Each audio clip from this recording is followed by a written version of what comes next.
제가 고등학생 때 친구가 겪었던 일입니다. 당시 그 친구는 TV 쪽 맨 앞자리에 앉아 있었습니다. 항상 같이 놀던 친구들은 쉬는 시간만 되면 그 친구의 자리로 모이곤 했죠. 그날도 여느 때처럼 점심을 먹은 뒤 친구 자리로 모여 신나게 떠들고 있었습니다. 그러다 그 친구가 너무 졸리다며 점심시간 끝나기 5분 전에 깨워달라고 하더라고요. 친구는 엎드려 잠이 들고 저희는 계속 이야기하며 놀고 있었습니다. 그런데 갑자기 잘 자고 있던 친구가 발작이라도 하듯이 몸을 크게 떨었습니다. 저희는 친구를 보며 웃었고 다시 이야기를 이어나갔습니다.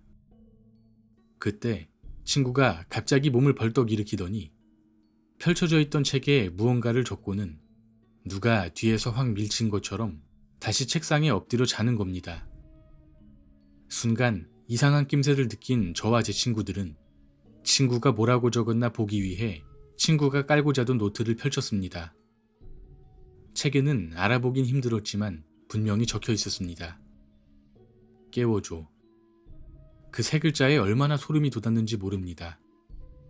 저와 친구들은 엎드려 있는 친구를 엄청나게 흔들어서 겨우 깨웠습니다. 그 친구는 식은땀을 흘리며 일어나 동공이 풀린 채로 말하더라고요.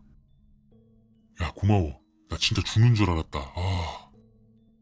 그래서 무슨 일이냐고 물어보니 가위에 눌렸다고 하더라고요.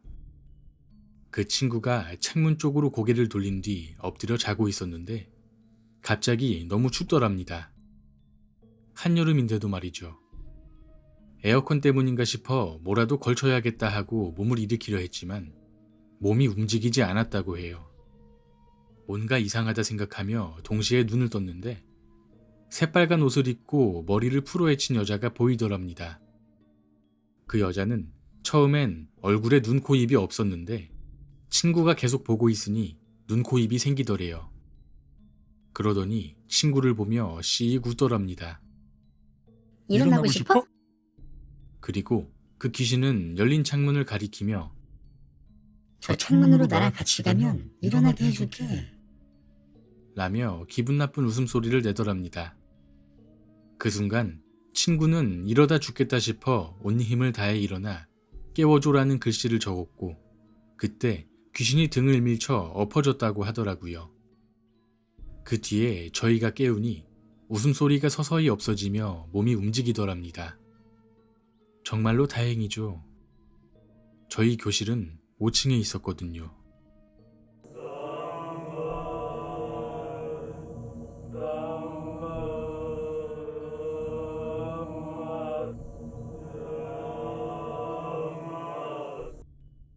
제가 아는 형님의 이야기입니다.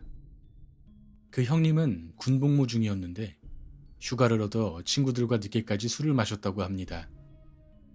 완전히 만취한 상태에서 집으로 귀가하는 길이었는데 형님 댁이 깊은 산골이라 시내에서 고개 하나를 넘어야 했답니다. 보통 같으면 굳이 그렇게까지 무리해서 집에 가지 않았겠지만 귀중한 휴가인지라 시간이 아깝다는 마음에 그 어두운 밤중에 언덕을 오르기 시작했다고 합니다.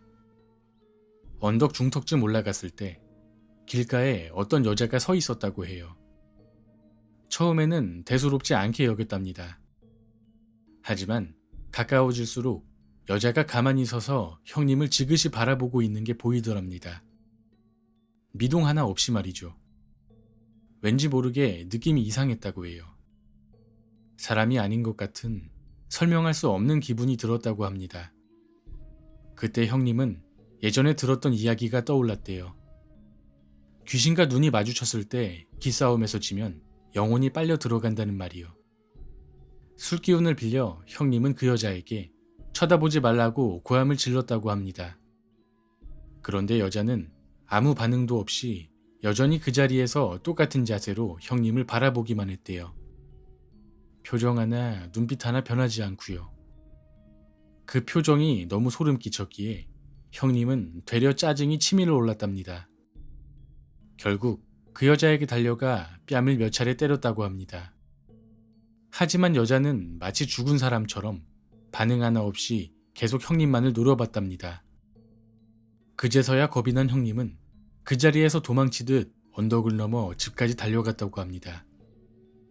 혹시 여자가 쫓아오지 않을까 두려웠지만 다행히도 뒤따라오지는 않았답니다. 다음날 전날 있었던 일이 꺼림칙하긴 했지만 휴가를 허비할 순 없어서 형님은 다시 언덕을 넘어 시내로 나가기로 했답니다. 그런데 어제 그 여자가 서 있던 곳에는 경찰차가 여러 대 서 있었고 사람들이 웅성웅성 거리고 있었다고 해요. 궁금했던 형님은 경찰에게 무슨 일이냐 물었고 경찰은 이렇게 대답했다고 합니다. 아, 어제 여기서 어떤 여자가 나무에 목을 맸습니다. 그런데 이상한 건 여자의 얼굴에 상처 자국이 있다는 거죠. 사후에 생긴 상처 같아서 무슨 연관이 있나 조사 중입니다.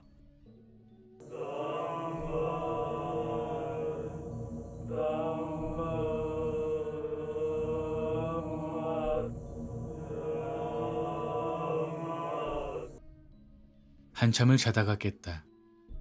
얼마나 잤는지 시간이 가늠되지 않았다. 옆에 있는 박이병을 쿡쿡 찔렀다. 야, 몇 시냐? 공안 시 30분입니다. 야, 그럼 우리 근무 시간 20분이나 초과한 거잖아. 예, 그렇습니다. 뭐야? 근데 왜 다음 근무자 안 오냐? 어? 행정반에 전화해서 올라오라고 해야 될 거 아냐? 나는 어리버리한 데다 말까지 더듬는 박이병이 항상 답답했다. 이 병장님, 다음 근무자가 올라옵니다. 저녁부터 내린 눈이 우리가 근무를 나올 때쯤 멈췄고 강한 추위만이 남았다. 그래서 근무자들은 모두 방한복으로 중무장을 하고 있었다. 근무 시간이 초과된 탓에 수하고 뭐고 그냥 빨리 가서 잠을 자고 싶은 마음뿐이었다. 더구나 중대 완고였던 나는 아무것도 꺼릴 것이 없었기에 다음 근무자들에게 인수인계고 뭐고 해줄 생각 없이 그냥 초소를 내려왔다. 다음 근무자들도 늦은 것이 미안했는지 별말 없이 초소로 들어갔다. 막사에 다 와갈 때쯤이었다. 갑자기 박이병이 걸음을 멈췄다. 이 병장님, 아, 뭐, 빨리 들어가자고. 발자국이... 뒤를 돌아 우리가 내려온 발자국을 보았다. 올라가는 발자국은 없었고 내려오는 발자국만 찍혀 있었다. 뭐야? 근무자 올라갔잖아. 야, 박이병, 아까 걔들 누구냐? 잘 모르겠습니다. 이 병장님이 너무 빨리 가셔서... 순간 소름이 끼쳤다. 그럼 우리가 근무교대한 사람들은 누구란 말인가? 무서웠지만 일단 초소에 누가 있는지 확인해야 했다. 내가 앞장서서 걸으며 초소 계단을 올라갔다. 박이병에게는 후방을 주시하면서 걸어오도록 시켰다. 하지만 박이병이 따라오는 모습이 보이지 않았다. 나는 목소리를 낮춰 박이병에게 말했다. 야, 어리버리, 빨리 안 오냐? 헐레벌떡 뒤쫓아온 박이병은 고개를 푹 숙이고 있었다. 안 그래도 굼뜬 새끼가 방한복에 꽁꽁 싸매고 있으니 더 둔해 보였다. 그렇게 가까이 다가선 초소 안에는 사람의 기척이라고는 없어 보였고 우리가 초소를 나선 그때 그 모습 그대로였다. 기분이 이상해진 나는 문득 시계를 확인해 보았다. 놀랍게도 시간은 근무교대 시간 10분 전인 1시 정각이었다. 나는 뒤에 서 있는 박이병에게 다시 물었다. 야, 너 시계 다시 확인해봐. 이상합니다. 아까는 분명... 아, 이 새끼야. 너 때문에 이게 무슨 꼴이냐. 죄송합니다. 나는 몹시 화가 났다. 둘 다 잠에 취해 벌어진 것이란 생각이 들자 멍청한 박이병에게 더욱 분노가 쌓였다. 그렇게 박이병에게 화를 내려다가 아무 말도 하지 못했다. 박이병 쪽을 돌아볼 수가 없었다. 왜 그러십니까, 이 병장님? 내 뒤에 있는 남자는 말을 더듬지 않았다.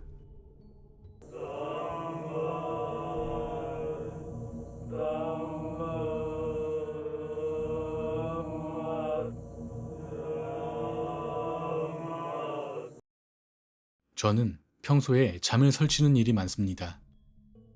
그날도 잠을 자다가 새벽에 깼는데 안방에서 손톱을 깎는 소리가 들리더라고요. 그날은 아버지께서 출장을 가셨었고 안방에는 어머니만 계셨습니다. 어머니께서는 평소에 밤에 손톱을 깎으면 안 된다는 미신을 항상 얘기하시던 터라 뭔가 이상했습니다. 한 가지 더 이상한 건 손톱을 깎는 소리가 굉장히 오래 들리더라고요. 분명 시간상으로는 10손가락을 다 깎고도 남을 시간이었습니다. 그 소리가 계속 신경에 거슬려 잠을 자지 못하다가 물이라도 마시자는 생각에 거실로 나왔습니다. 물을 마시고 돌아오면서 안방을 보니 어머니는 화장대 밑에 쭈그리고 앉은 자세로 등을 돌린 채 손톱을 깎고 계시더라고요. 엄마, 거기서 뭐해? 안방에 들어가면서 물어보는데 문득 침대를 보니 어머니가 누워 계셨습니다. 너무 놀라서 불을 켜보니 화장대 밑에 있던 그 사람은 어느새 사라졌습니다. 온몸에 소름이 돋아 엄마 옆에 가서 누웠습니다. 그리고는 다시 자려는데 소리가 들리더라고요.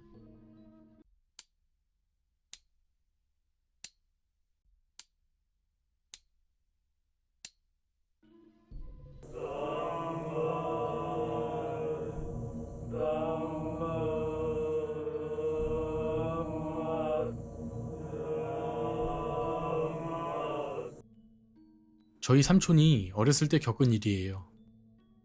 그날 삼촌은 골목길에서 친구들과 놀다가 주인이 없는 자전거를 하나 발견했다고 합니다. 물론 주인이 없다는 건 삼촌의 제멋대로인 판단이었을지도 모릅니다. 처음엔 단순히 주인이 잠시 자리를 비운 거라 생각했지만 한참 놀다 집으로 돌아가는 길에도 그 자전거는 여전히 같은 자리에 그대로 놓여 있었다고 해요. 삼촌은 자전거를 가져가려고 다가갔습니다. 하지만 가까이서 보니 자전거는 많이 낡아 있었습니다. 칠도 많이 벗겨졌고 조금만 타도 곧 고장날 것처럼 보였다고 해요. 삼촌은 역시 버린 게 맞다고 생각하며 그 자전거를 타고 읍내 쪽으로 향했습니다. 그 후로 한참 동안 자전거를 타고 여기저기 돌아다녔다고 합니다. 그러다가 우연히 지나가던 가게의 유리창에 비친 자신의 모습을 보게 되었는데 유리에 비친 삼촌의 뒷자리에는 백발의 할머니가 삼촌의 허리를 꼭 붙잡은 채 타고 있었다고 합니다. 삼촌은 깜짝 놀라 비명을 지르며 급히 자전거에서 내렸지만 실제로 뒤를 돌아보니 아무도 없었다고 해요. 그리고 며칠 뒤 삼촌이 다시 그 골목길을 지나가게 되었을 때 그 자전거는 처음 발견했던 그 자리, 그 위치에 그대로 세워져 있었다고 합니다.